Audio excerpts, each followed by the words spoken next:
why do children today have so many more allergies? Improved hygiene, which may seem very weird as an answer. Parents coming and say, okay, they have a camera at home and they can monitor what the child is doing all the time. So that's an anxiety which you're building up. How the child should be sleeping.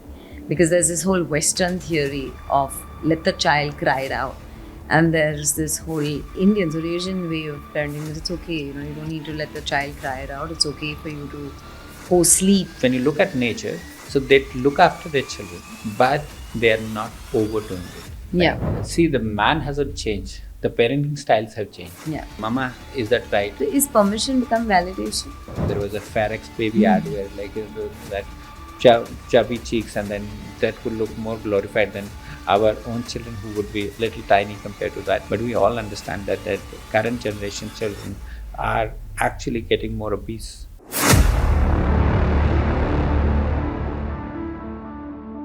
What should I do when my child's fever crosses 104? What should I do when my child's jaundice lasts beyond a couple of days? How do I take care of the umbilical cord? How do I know that my child is getting enough milk or not?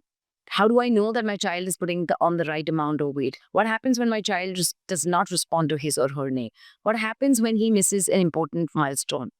I'm sure that as new parents and old, there are many such questions that bother us. We often wonder, how did our moms do it? What is the new way of parenting? How was it done before?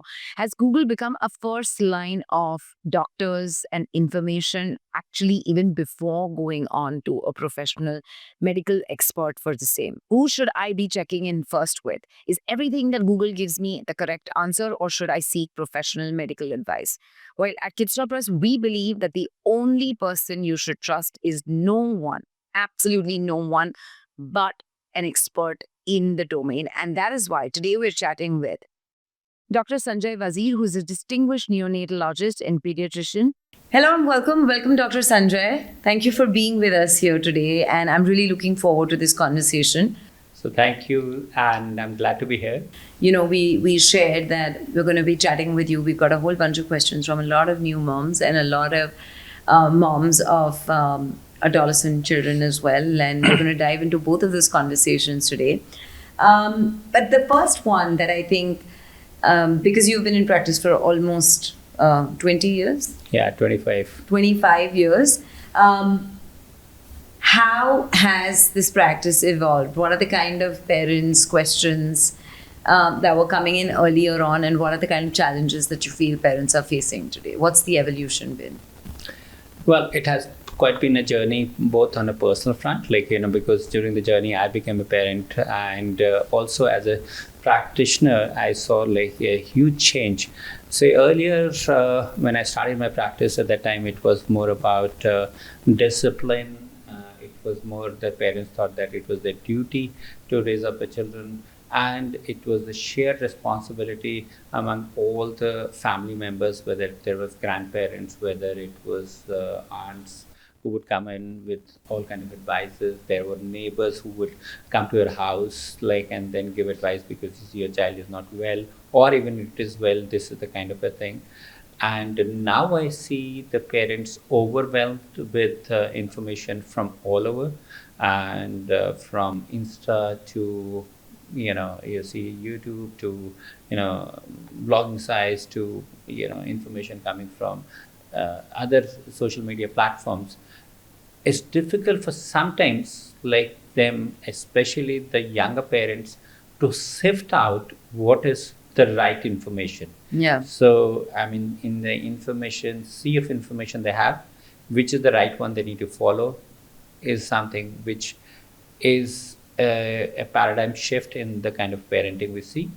It comes with a lot of goods that you have information available easy, but it also comes with a little bit of anxiety, which one to follow. I was reading a book this morning, and it spoke about why are children, or why do children today have so many more allergies. And we speak of, nut allergies are such a big thing in the US and in the Western part of the world versus us as Indians. Do you see more allergies today in children than before, especially for food?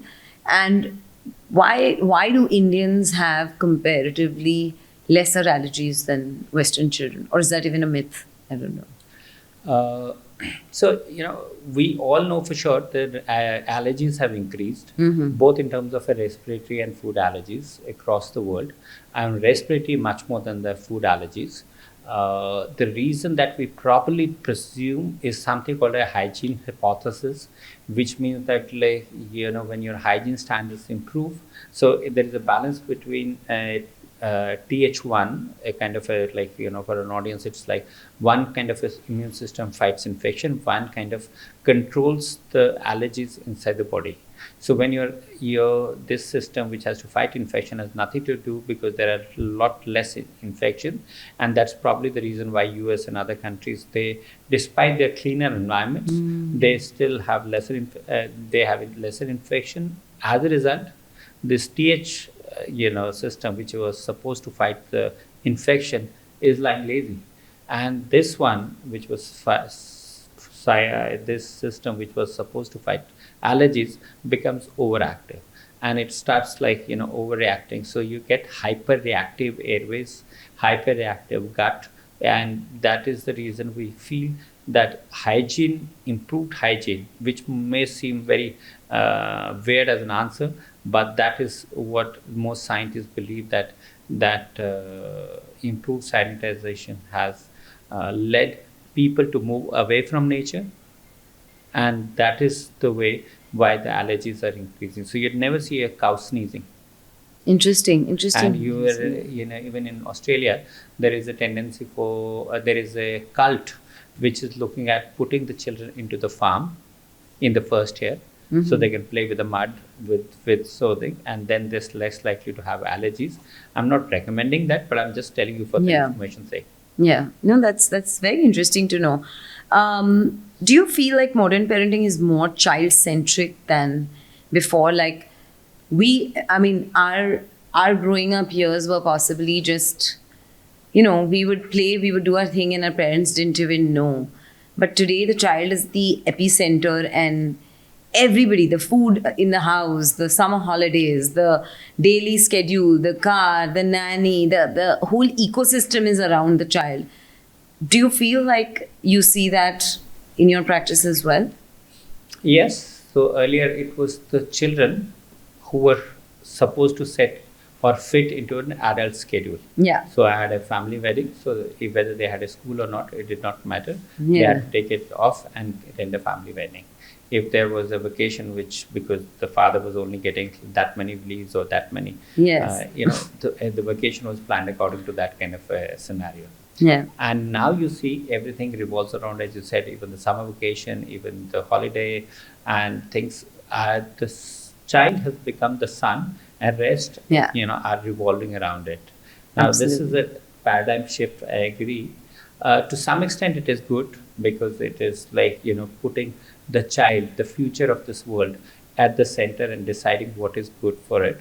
But sometimes you need to have it a balance. Like, you see, okay, it is allowing the children to be resilient. It is important that the children learn by failing, rather than we being over time looking at being monitoring them all the time, and saying that they don't do anything wrong. They must do something wrong, fail, learn, and redo it and do it better the next time. Right. But like, that's why maybe we are less fragile. Like, they now call it, like, are we raising a fragile generation? Probably yes. That's the reason, as I said, like, because, like, if the child starts crying, I see so many people, one child crying, and, like, when me and my wife, because when decided, okay, if one child cries and he complains to the other spouse, what do we do? So we decided that, like, we will not talk at that point of time. The one who's talking would keep talking, the other will keep that for all the time. And if we have a difference of opinion, we will only raise it after in a private conversation, not in front of the child. And that is what we also need to understand, that when we are raising children, it's not who does and gets into the good books of the child. That's not important. Important is that the purpose is to build up a resilient child who does not become Doesn't play up one parent against the other. Absolutely, one against the other, and more importantly, it's a learning for the future, because once he becomes 18 or 14, he'll go to the boss, and the boss maybe bossy. Yeah. The an office environment may not be completely conducive to the kind of the environment at home. So there are going to be challenges. So it is important that they're mentally strong to understand that these are failures and we need to Right. go back. We at Kids Stoppers, we have this shoulder tap method that we recommend to most parents, which essentially is that if one parent is in the driver's seat addressing a particular conversation, the other parent does not interfere unless they feel that the other one has given them the tap back, because the parent who's actually in the driver's seat feels like he's losing it and is not being able to control it. So he gives the tap back to the other parent that, okay, I'm unable to handle the situation. Can you step in? So the child knows that, okay, they're both aligned, and at no point in time does the parent share a side of him that is nasty or mean. Firm, yes, but not nasty, mean, or derogatory. And we see that more often than not, that really, really works when one parent is kind of in the driver's seat, like you mentioned, because the child then doesn't play up one parent against the other, because they kind of sense it very immediately that, okay, these people are finally losing it, so I'm in a good space. Tell me, how do you think technology has influenced parenting styles today? So as I said, technology was already there. Like it was in the physical form that you had different platforms. One was a grandparent platform, which will give you an idea about what the value systems they would always talk to you about stories, getting them love, and giving them the more models in a day-to-day working. Then there would be aunts who would give them the wisdom of what is happening around in the society and what needs to be done, so that there was a social connection that they would build. I love this analogy, by the way. So then they would so other neighbors who would chip in with all kind of comparisons and other things. So there was a learning on all front. Now this has shifted. It has shifted to an online platform, communities. You probably get and you also had some of the aunts who would peep and say, oh, your child has gone out in the evening. So now you have online monitors for that kind of a thing. So you probably have. So if we did not see, it's only that thing, the parenting style has changed onto an online module. But this is technology, which, as I said, is a boon, but it could be a curse as well. So for all other things in life, for parenting also, this is something that you will probably see more often, that if you are online. So for example, I see parents coming and say, okay, they have a camera at home and they can monitor what the child is doing all the time. So that's an anxiety which you're building up. So which means that you need to calm down, you need to ease out, because if you're so anxious, so you're going to be that's not the right kind of a parent that the child kind of device. So you need to slow down to understand that some things are given. If you're entrusted someone with some kind of job, you need to believe, especially if it is like a family member along. So if your mother is there and she's taking care, you don't need to look at the monitor, for example. I love that example. So you probably have online communities for sure, you would probably have, but it may be wiser to do your little bit own research, or talk to your doctor, or maybe a friend. But random advices sometimes could be good, if you're looking at, but relying only on them may be not the kind of the advisor that I take. I would love to ask you, how do you advise patients and families who come to Motherhood Hospital about a whole theory on how the child should be sleeping? Because there's this whole Western theory of let the child cry it out. And there's this whole theory of, the Indians or Asian way of parenting, that it's okay, you don't need to let the child cry it out. It's okay for you to co-sleep. The whole co-sleeping is like a big thing in our culture. So what would your advice be? See, for this, whenever this is a difficult question because, like, and I'm sure many parents in India are not going to like this answer, but we need to look at safety first. Okay, is it the practice that we're following is safe enough medically? So when you look at an evidence, SIDS or sudden infant death Yes. syndrome is something which is more closely associated with co-sleeping. So that's obviously is a big thing.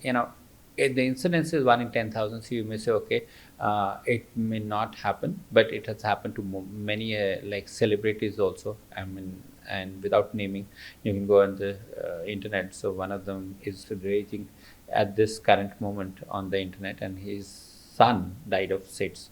Like, and so then you want to play it safe. Second is then you need to look at sleep is a solo journey.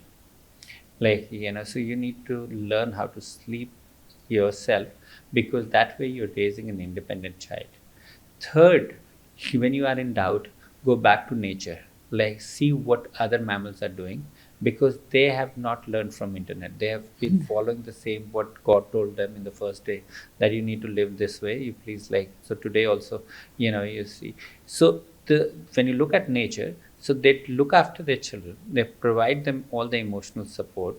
They are there, but they are not overdoing it. Right? Yeah. So we need to, when you have a job, is to build up a resilient kid who is independent, who is properly not emotional as like, I mean, say, okay, has the right kind of an emotional question. That time we need to say, okay, allowing a slight separation would always be a good thing. And plus the fact that, if you see what happens in India is that your child is co-sleeping with you right now, and he co-sleeps for another 5, 6, 7 years of your life until the time he grows up and then decides. Now, that's also the time when the husband and wife who are like, newly married or probably, recently married, are also developing a kind of a comfort with each other. They need their own space time. So putting all those things into account, I mean, separate sleeping is the way. And if Western children can do it, why can't our children do it? Do you feel like children who co-sleep grow up to be more secure than the ones who cry it out? There's no clinical evidence to say that. I mean, I would say I'm talking only from a scientific point of view. There's no data to suggest that like the children who co-sleep would do better emotionally. But there is a data to suggest that the children who co-sleep would have a little more emotional fragility, like to in the initial few years. But what they do as an adults, like, there's no answer to that question. Right. Next up would be, again, I love the fact that you mentioned about how other mammals, the parents watch them over the first 2 years, 3 years. They're teaching them life skills, how to hunt, how to kill, how to survive, how to hear senses, how to sense danger, all of that, and then eventually become independent. Do you think today's children are more dependent than the previous ones? Well, see, the man hasn't changed. The parenting styles have changed. Yeah. So the children are not dependent, but we are making them more dependent for they need to have an approval. Mama, is that right? Mama, is this like what I need to do? And Yeah. the mama decides you need to go to a class at 4:45. So is permission become validation? Or is it still permission? I think it's permission only because it does not really help, like, the children to Yeah. get. So you need to say, okay, if I need to tell my child, okay, this is the job I think you should be doing today. Now, I say, for example, very simple question that, like, if he doesn't do a mathematic homework today, like, and tomorrow the teacher would say, okay, it's like you've not finished your mathematics homework. And in the process, what you do is like you keep the child awake in the night. You also spend the half day and you finish it off and you submit it. You get an accolades at the school for being a very good mom because your child has finished. But the child hasn't learned his lesson. Like, on the contrary, then I will need to say, okay, if I and we, like me and Shweta do it, like, it's like, so sometimes allow them that it is okay to make mistakes. So my daughter went to the school the other day without completing this homework, and then she had to tell the teacher that I could not finish because I slept off another thing. And then we had a discussion with her, like, so maybe you could have done this thing differently if you had kind of spent this time early morning, and this is the rearrangement in the schedule that you could have done, where I wanted to go to a party and I said yes, but you could have like finished part of the work earlier, and this. So that becomes a learning exercise, the way you do it any corporate. Like, for example, you allow the student to, or the employee to make mistake and learn. But if as a manager, I'm hovering on you, hey, have you done your job? Have you done your job? That the employee becomes like really frustrated, and also doesn't really perform as equally because he's not learning. He's like just following the commands of this thing, is just going with the flow. Earlier, crying was seen as a baby's way of expressing their needs, and now parents are constantly rushing to soothe every time the baby cry. Does this impact self-regulation and self-soothing? Yes, as I said, like, the earlier thing was that the moment that the child is crying, like, so if I'm teaching a child, so the moment he starts crying, I lift him up, I move around with the child, and every time the child like cries, and if the child becomes a little older also, by toddler, for example, he will have temper tantrums. We know where most of the children would have terrible twos also, and they will start crying. And every time I start doing it, he understands there is a process, there is a pattern. So the child does not understand what is speaking. The child understands a pattern. Pattern is cry, soothing, more cry, soothing, like, till the time I get to this thing. And one time in the whole process, the parent loses it, and the whole process goes even more worse. Like, so the idea is that you need to allow the children to self-soothe. Like, your job is to be there to ensure that they're in a safe environment. They're not likely to be harmed. But at the time, every cry that you see, whether it is a toddler or a child, allow them an opportunity to self-soothe. Also, see the kind of the reason why the child is crying. So if the child is like, of course, hurt because he fell down, that is not self-soothing. You need to provide someone with that kind of a comfort. But if the child is crying because he wanted a phone and you did not give a phone, or he wanted a TV and you did not give a TV, and now he's crying, if I now give in, I'll probably not so in that case, you just need to be there and say, okay, I'm going to be there, but this is not happening. Also, coming to the newborn phase, I feel a lot of families, when they're looking at conception and childbirth, they're always looking at, considering, the delivery experience for the mother. And I feel that's one part of it. But I think they often forget what is available, or what are the facilities for the baby, the newborn baby, like the neonatal services, the neonatal care. What is the aftercare of the baby just as important as the delivery process for the mother? And I think families should sort of have that balance. How has neonatal care evolved over the years, and do you feel that both should be given equal weightage when families are considering where they want to give birth to? Well, let me ask you this question. When you are going on a scooter ride or a bike ride, you will give more weightage to a bike or to the helmet you're wearing when you look at a safety? To the bike. So generally, with so many people would say, okay, so bike is an experience. Yeah. So helmet is a safety. Yeah. Okay. So this is how this works out in the maternity field as well. So when you choose a hospital, so if there are frills like a good bike, a very swanky bike, so you have all the experience, and that is what most people care for initially, because that's what they want.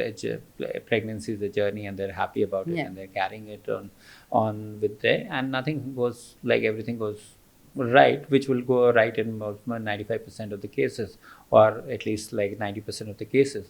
But for those 10%, the quality of that helmet also matters. Yeah. So I was going to actually change my answer because I feel both matter, because I can have the best bike, but if I'm not even wearing the helmet, then yeah, you're at danger, like, Yeah. so when you're choosing the neonatal care, like, you probably also need to see just in case that the incidents happens, just in case that accident, whether it is like, the baby not crying, prematurity, and so many other things, is the facility equipped to handle, and are the people behind the scene who are running that show reasonably credible in terms of doing that kind of a job, Yeah. then that's the right kind of a place to be looking at. So I'm not saying like A place versus B place, but I'm saying, okay, when you look at, these are important considerations to consider when you're probably looking at a place.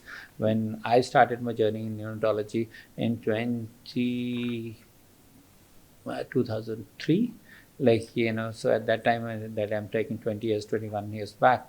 And when I came to the practice and they said, what is a neonatologist? He said, I told the guys, like, somebody who specializes in children less than 28 days. He said, but if you could have studied a little bit more, you could have done the whole pediatrics as well. So that was the kind of an answer at that time. But that Yeah. thing has evolved now.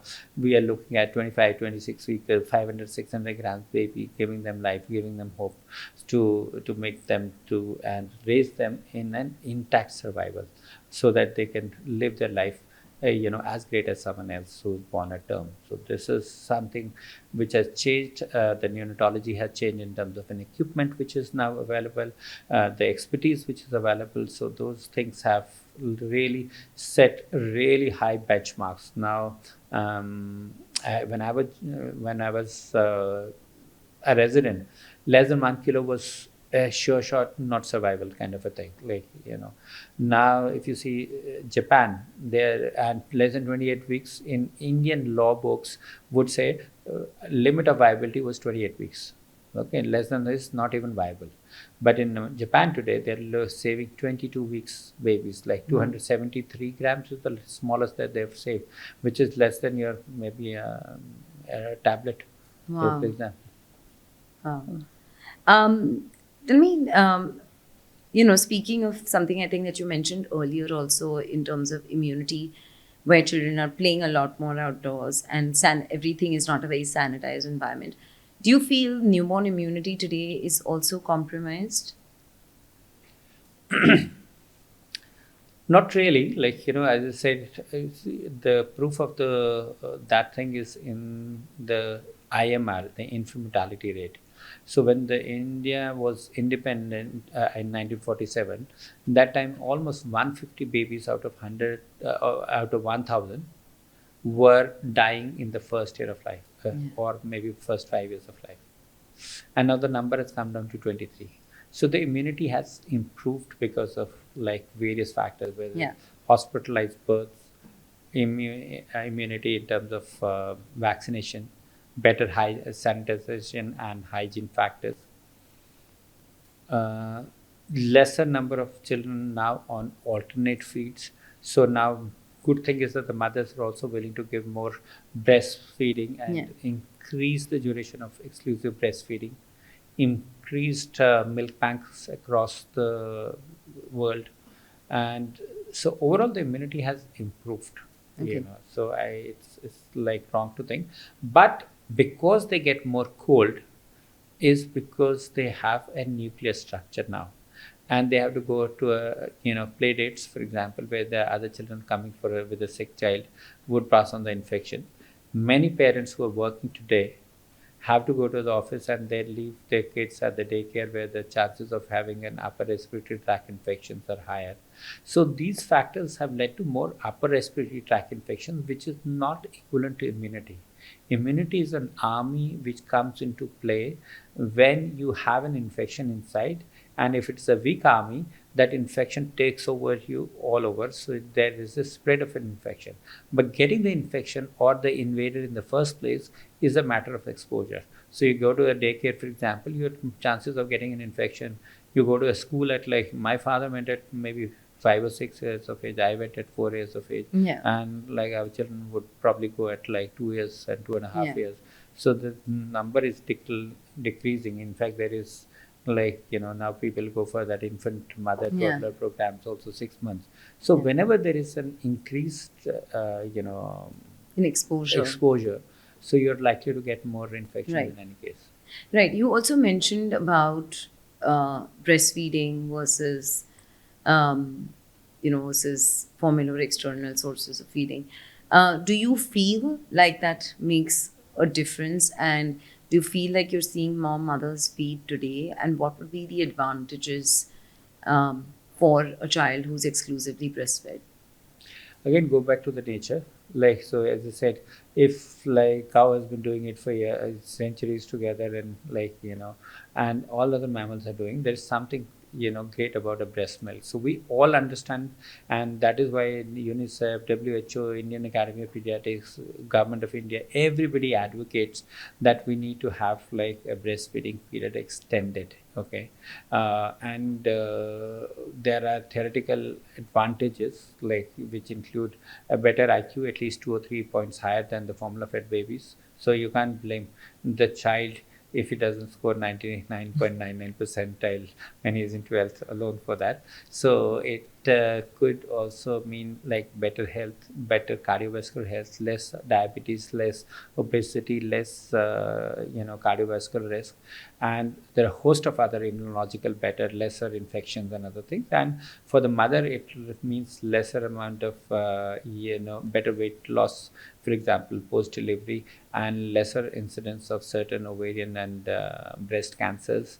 So there are huge advantages because it is something given by nature, so it has to have some sense. Okay, now the number of women who are willing to do it and extend is increasing, thankfully, and there's less resistance from the parents and the grandparents about the whole concept of the child being exclusively breastfed. The quick question on why are we seeing more cases of attention deficit or with children with anxiety or with any other special needs? Do you feel like there is a sudden rise, or do you feel it's just sudden detection and awareness? Both. So, like as I said, in the beginning of the program, that when I was there, there was only a small chapter Yeah. on autism and nothing else. But the detection rates have increased because we have started to know about it. The parents are talking, the families are talking, the doctors are talking in conferences about these kind of conditions. The increase could be because of the detection, but it could be a true increase also, primarily because we're now shifting from a societal based learning. So man was supposed to learn by a social interaction. And when you were living in small communities, you were living in joint families, you were probably having an interaction with the other family members, which was good enough to give you an social reciprocation, and you were learning that ways. Now, like unfortunately, because of the nuclear families and where the pressure of the work is there, and plus then you would have little time for interaction, the interaction and learning phase is getting lesser. With the advent of TV or a mobile or a screen, which people are saying, okay, my child is happy watching a cartoon, you're not communicating. I Yeah. could watch a movie 4 times in a day without speaking a single word. But if you and me are sitting here, I mean, it's like, and we have nothing to do, maybe I don't know you, like, but I will still be inclined to talk to you maybe after 15 minutes, 20 minutes, half an Yeah. hour.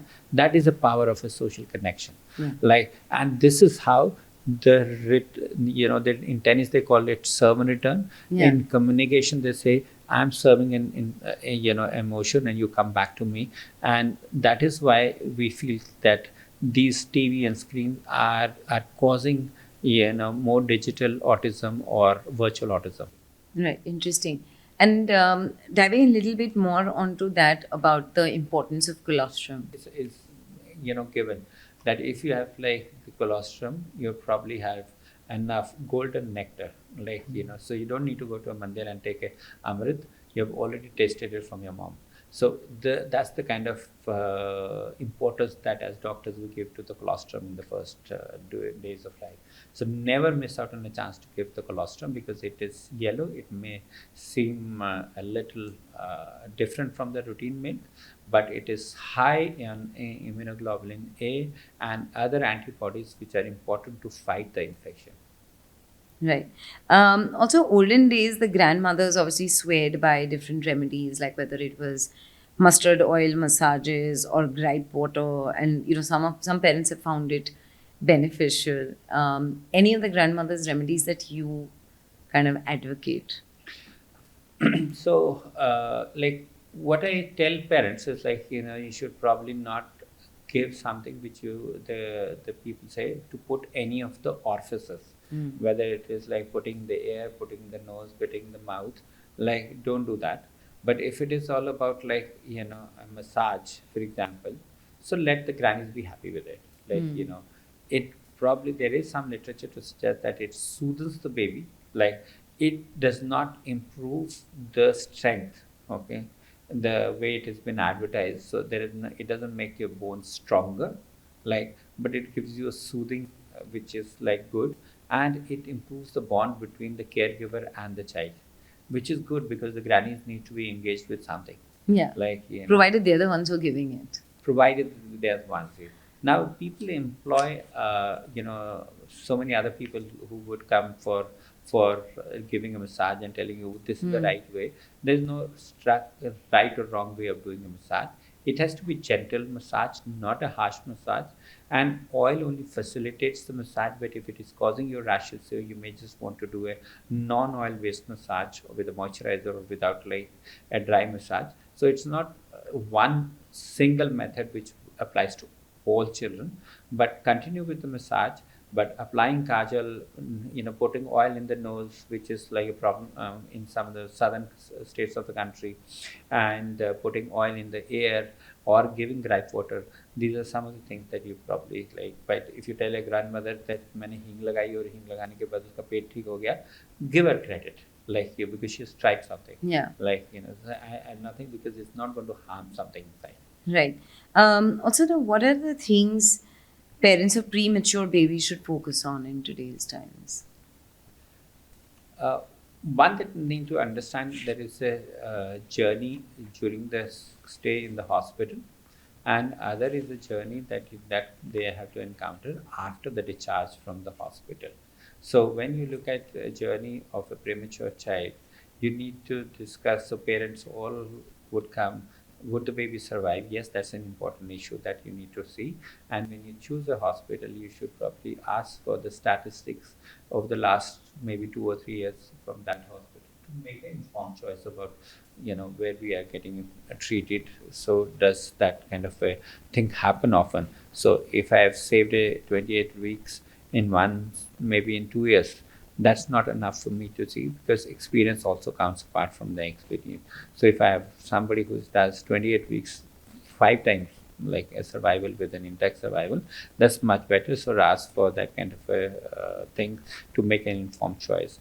Your journey in the hospital will go through like ups and downs, especially in the first 2 or 3 weeks, where the children are more likely to be more critical.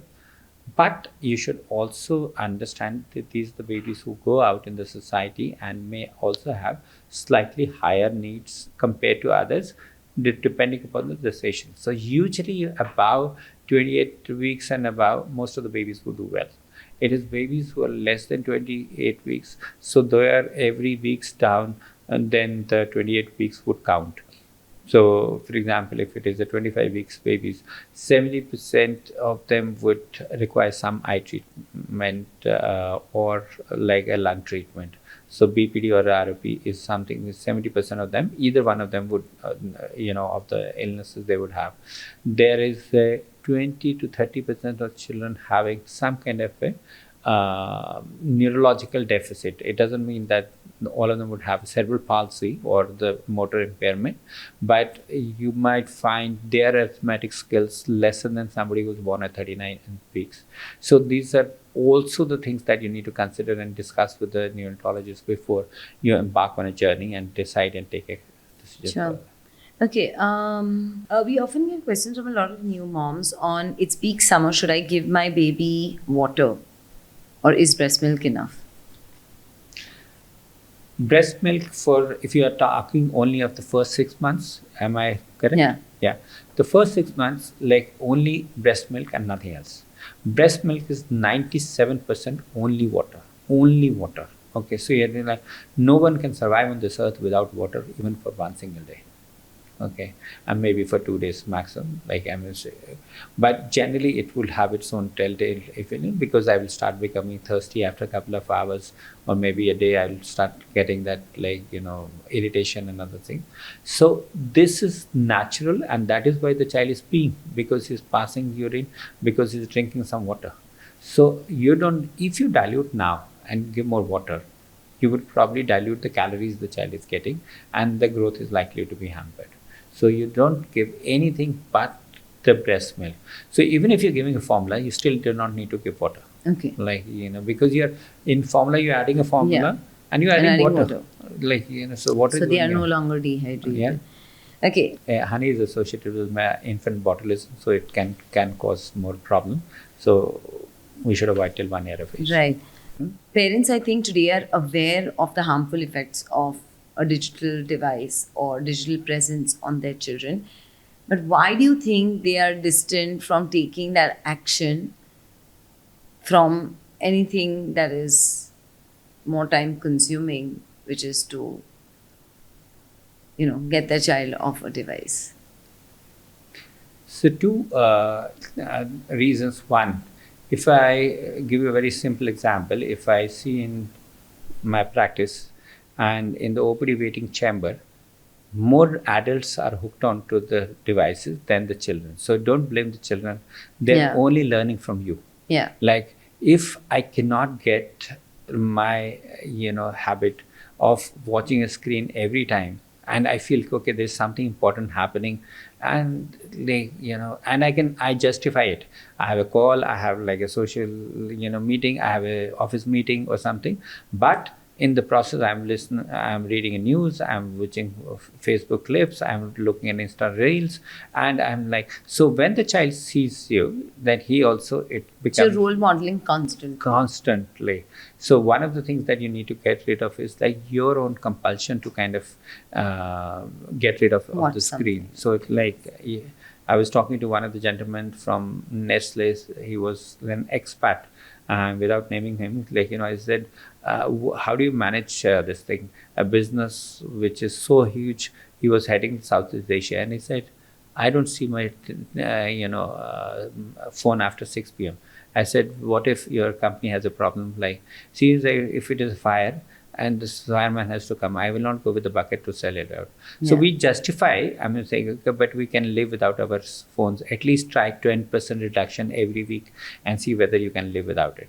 Second is that we want a quick fix solution to everything. The child is crying. The moment is, how do you get the child to stop crying, stop crying, stop crying? So Like, soothing is through the screen. of course, that's like, so if you put a screen to, like, in front of a child, he would start getting enamored by what is Yeah. happening around. He will stop crying. So I know, okay, my child, the moment he sees the cocomelon, he's like, he stops crying. But that is not how nature was made. Like, so we are saying we were supposed to learn by nature. So if I say, okay, and the third thing is that people think that they are doing service to the child by Raising the child. no, service to the child by like, or by teaching them A for alphabet, and they think, okay, that the child is going to make a prodigy out of learning A for apple or B for boy on internet, because my child can speak A for apple at 18 months is better than somebody who's saying 24 months. But this is not how our brains were wired to learn. Our brains were wired. Newton was sitting under the tree when he discovered gravity, not scrolling the internet. Yeah. Like, so You need to have moments of boredom and silence. absolutely. And if you go to a park, you would see, like, if you see this so this plant, you would see 3 different colors of green. Yeah. Now, if I on this thing, I said G for green, and I said one green I see. But this is power of observation, Yeah. where the man is supposed to learn, and that is the power of like repetition, which a parrot is supposed to learn. So so these are the things that we need to like get rid of the digital world as soon as possible in our scenario, and allow the children to cry a little bit, like if that is the reason why, but don't overdo stopping for with bribes. Bribes do not work for long, Yeah. and never work in Right. terms of. We also have a lot of parents who, especially a lot of new moms who say that my child is sleeping and is not feeding. Should I wake my child up and feed? Do you get a lot of that as well? Well, you try it yourself, like put an alarm every 2 hours in the night, and like see whether you like the food or you like the sleep. Okay. It's like so. That's I love that you're so witty because you are going to give all the new moms a lot of food to think, and I'm sure they're going to remember the answers only thanks to your wit. Thank you. So this is like, so you would say, okay, so when you come to sleeping, so like night was meant for sleeping always. Okay, the fear among the people is that like if the child like does not eat in the night and don't wake up the child, I would probably like the child would remain hungry, would not grow. That's the kind of Yeah.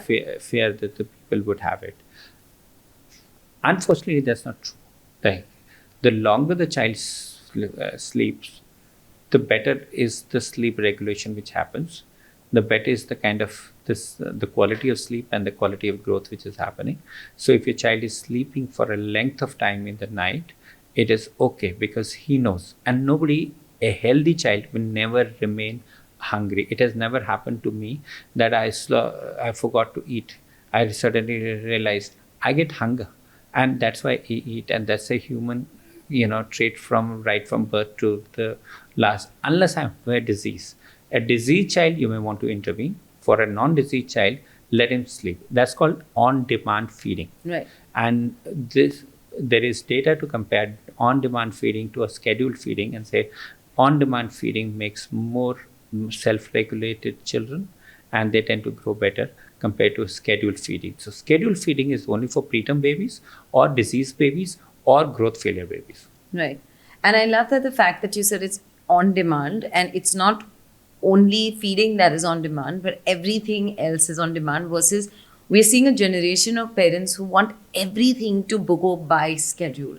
That my child has to sleep by this hour, wake up at this hour, play at this hour, and there's very little autonomy through the day. And then when we don't see that pattern being followed, we say that the parent has a tantrum and the child has a tantrum. So till what age by what age does the baby fall into a schedule? Like what should be a sleep schedule under 1 year, between 1 to 2 years? And napping, we see a lot of parents trying to give up the child's afternoon nap so the child sleeps early so they can sleep early or step out or whatever. And do you love your afternoon nap? I love it. I kind of played it to my advantage. I let my kids nap in the afternoon because I always thought they slept better in the night.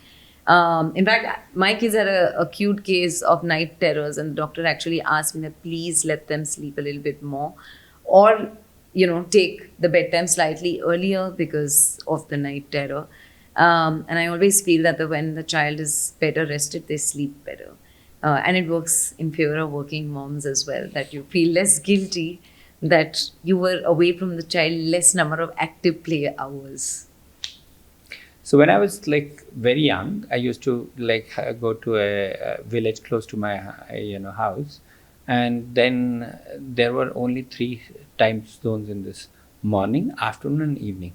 So if somebody would like tell, okay, come to my house in the evening, so it could mean any time from 5 p.m. to 8 p.m. Yes.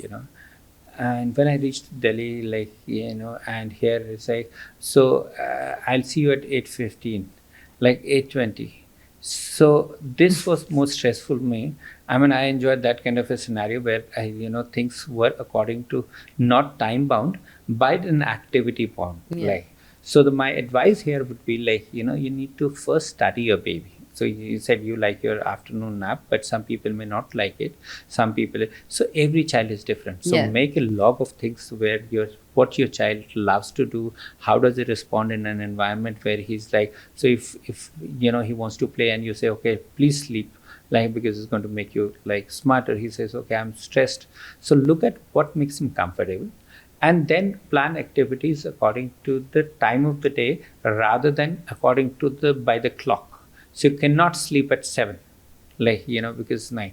But there is a routine to be followed, which is like, I start unwinding towards the evening. So I'm like, say for example, once I come back for play, so it may not be possible 7:30 I'll come every day, and then I'll like, so sometimes your play may not be happening because of the rain, and you may be 7 o'clock playing indoors, or maybe sometimes the match gets extended or whatever, your child may come at a date. So but a routine is something that you need to follow. So you come back, you take a bath, you like unwind, you read a book, you probably maybe a good idea for you to read a shloka to him on an everyday basis to make sure that he is in line with the Indian tradition. Maybe you're imparting something, a wisdom, so every day, and then read out a story to him on a daily basis, so that if you follow that particular pattern on an everyday basis, you're going to make him more aligned physiologically. So everything is, we in medicine now called physiology based treatment, not time based. You have to see, I would eat when I'm hungry, not because it's 8 o'clock. It's a schedule. Yeah. Got it. Also, just before we end, any parting thoughts to new parents, parents of children between 5 to 8, and of course of young adults? If you have to give one advice to each of those three, what would they be? First, a common advice, like, and I read it in one of the books and I quite liked it. You can give unconditional love to children between 0 to 5 years. 5 to maybe 12 years, you probably would try to discipline them. Okay. 12 or 15 years onwards, make friends. Do not really think that they are going to listen to you. So you make friends with them, and you would treat a colleague or an office colleague or a friend or a neighbor. Please treat him equally as much, because he has a voice in his head which equally needs to be heard. Okay. Now, Can't agree more. I'm raising a 16-year-old and I cannot agree more. Right. Like, so you can't really argue with it. Like, can I tell him, okay, because, we've been doing, they anyway think that you're outdated by the time, like, they are 16, they think that the mom or the dad are kind of outdated, whatever happened that you're saying. Our is a Generation Z is the new Zen, word that they talk about now. From a newborn parent, the thing that I want to tell the parents, you'll get plenty of advices from all over. Trust your instincts, study your baby, look at your baby for 5 minutes, and you will get your answer what he's needing. So most villagers and rural women are able to differentiate between a pain cry and a hunger cry just by looking at the grandmother. Isko bhukh lagi hai, isko dard ho raha hai. It's like she will be able to make, So observation is equally or maybe more important than the knowledge alone. Right. For 50, and you need to have 2 years the God has given you, because you'll get plenty of advice as a newborn mother. Just need to sift it out. For children between 5 to 10 years of age, the idea is to allow them to, parents, as I said, like, to allow children to make their small mistakes and learn, and your job is to come as a mentor and tell them, okay, this is something which could have been done differently, so that you're raising an independently, emotionally regulated, resilient kid for future. Because however hard I may try, like, my son or my daughter would have a breakup when they grow up, they would have office politics, so this is part and parcel of a reality, which is like, and if they're emotionally resilient, they'll be able to get through better. And for parents or of like more than 15 years, as I said, important is to hear them out. Do not speak. You have 2:1 ratio. 2 times he's going to speak, 1 time you're going to speak, not the other way around. I'll absolutely love that. I'm going to implement that one, the most immediate one. And I think that's the mistake a lot of parents make. They feel like it's always a very hierarchical relationship between a parent and child. And I think, when they see that the child is finally blossoming into their own and that hierarchy can no longer be followed, they kind of flip and they feel like a sense of, like somebody stealing their kingdom away from me, and they go into a sort of frenzy and defense mechanism. So I completely agree with you on that. Dr. Sanjay, this has been an absolute pleasure. You are a storyteller at heart. I think doctor by profession, but I think a storyteller at heart. And I think that's why you can weave in all the advice and all the, technical things so beautifully through stories. And I absolutely love that. So thank you for sharing your knowledge and your time with us today. Thank you. It was a pleasure to be here, and look forward to such interactions again. Thank you. For parenting tips, celebrity interviews, recipes, conversations with experts, DIYs, and lots more. Subscribe to Kids Talk Press now.